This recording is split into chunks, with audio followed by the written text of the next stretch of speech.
يا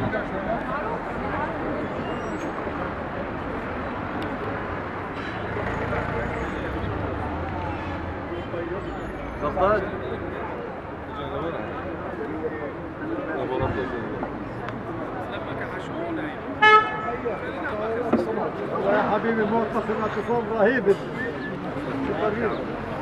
ما شاء الله اشتغلت على شو الشهر الجاي.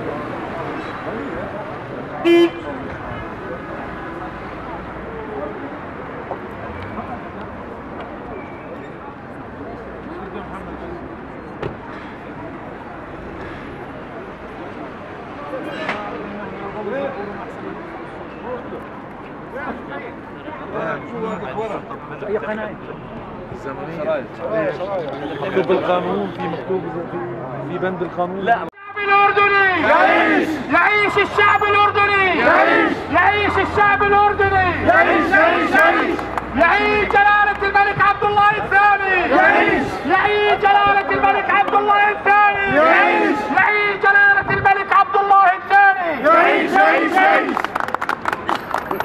عيش يا ابو علي. كيف صدى نفسك؟ كيف الدورة؟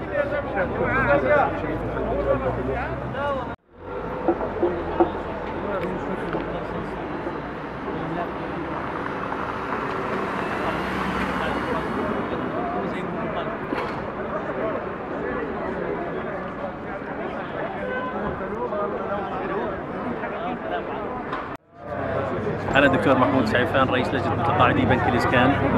هذا هو الاعتصام الرابع عشر نفذناه اليوم أمام اجتماع هيئة مساهمي بنك الإسكان. لقد حضرنا الهيئة العامة لمساهمي بنك الإسكان، وكان هناك اعتصام في الخارج. قمنا بتوجيه أسئلة إلى رئيس مجلس الإدارة وإلى مراقب الشركات وإلى المدققين الخارجيين حول شركات ابن رئيس مجلس الإدارة الدكتور ميشيل مارتو، حول ما يملكه ابنه وزوجته من شركات للدعاية والإعلان، وأن هذه الشركات خالفة للقانون، وقمنا بتثبيت ذلك على المحضر. وسيقوم مراقب الشركات بمتابعة ذلك مع المدققين الخارجيين، وأن هؤلاء المعتصمين هنا في الخارج سيبقون متابعين هذه الاعتصامات حتى تحقيق كامل مطالبهم والمتعلقة بحقوقهم، ومنها على سبيل المثال تعويض نهاية الخدمة الذي ألغي دون وجه حق وهم على رأس عملهم. وسنبقى نصعد الإجراءات ضد إدارة هذا البنك حتى الحصول على كافة حقوق المتقاعدين. وشكرا. زي اكننا بدنا نفوت نعمل متفجرات جوا او شيء هيك، فكل واحد يحكي للثاني، واقسم بالله ما عرفوا يكملوا الجلسه منيح. هم عارفين حالهم. لا ما سووها منيح. هم راضيين. بعدين الدكتور لما قالوا انه احنا ما بدنا نتلو المحضر، قال لا الدكتور لا، قال وقف، قال لا بدنا نتلو، الا بقول مش الا واحد بقول صوته، فالاغلبيه صوتت. بعدين كل ما الدكتور يرفع ايده بده يحكي يحاولوا انه بيبعدوا عن الدكتور، يحاولوا يمغمغوا الموضوع. طبعا انه بعطي الكلمه كلب الموجود يا زلمه، في شاب جوا. لا في كاتب للجلسه.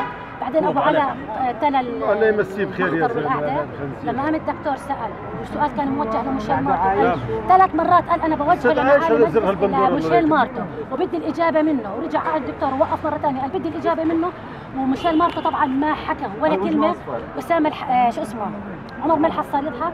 الدكتور طبعا مسح الارض في كرامته، بهدله، قال له قال له ليش بتضحك؟ في قدام في شيء بضحك، هي جلسه رسميه والمفروض تلتزم فيها. بهدله اداب الجلسه. اللهم دب الخلاف فيما بينهم. طبعا كليتهم كشروا، كليتهم سكتوا وحاولوا انهوا الجلسه بس.